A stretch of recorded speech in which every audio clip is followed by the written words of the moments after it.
মধ্যপ্রাচ্যের উত্তপ্ত রণাঙ্গন থেকে উঠে আসছে রক্তক্ষয়ী এক পরিসংখ্যান। ইরানের বিরুদ্ধে চলমান এই রক্তক্ষয়ী যুদ্ধে পেন্টাগনের সাম্প্রতিক তথ্য অনুযায়ী আহত মার্কিন সেনার সংখ্যা ছাড়িয়ে গেছে 750-র ঘরে।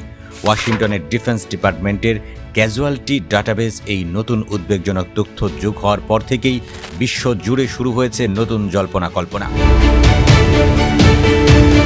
গত বুধবার প্রকাশিত এই হালনাগাদ তথ্যে দেখা যায়, গত 24 ঘণ্টায় নতুন করে অর্ধশতাধিকেরও বেশি মার্কিন সেনা আহত হয়েছেন।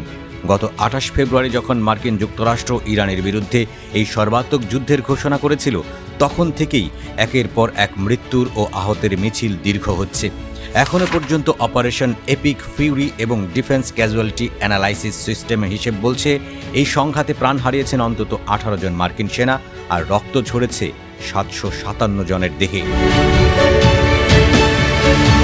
যুদ্ধের ময়দানে যখন রক্তের হোলি খেলা চলছে, তখন টেবিলের কূটনীতিতে নেমে এসেছে তীব্র স্থবিরতা।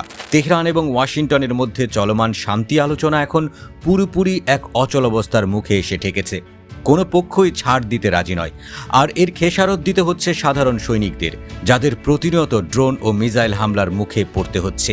ঘটনার এখানেই শেষ নয়, পেন্টাগনের ভেতরেও চলছে এক অদ্ভুত লুকোচুরি খেলা। গত মাসে ডাটাবেজ ওভারসিজ অপারেশনস বা বৈদেশিক অভিযান নামে একটি রহস্যজনক নতুন ক্যাজুয়ালিটি ক্যাটাগরি চালু করা হয়েছে, যা শুরু হয়েছে গত 7 জুলাই থেকে।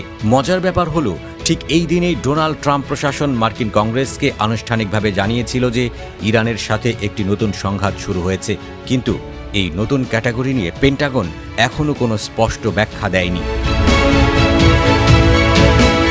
পরিস্থিতির আরও নাটকীয় মোড় দেখা যায় গত মাসেই, যখন পেন্টাগন এই যুদ্ধ সংক্রান্ত ডাটাবেস থেকে হঠাৎ করেই বেশ কয়েকজন নিহত ও আহতের সংখ্যা গায়েব করে দিয়েছিল।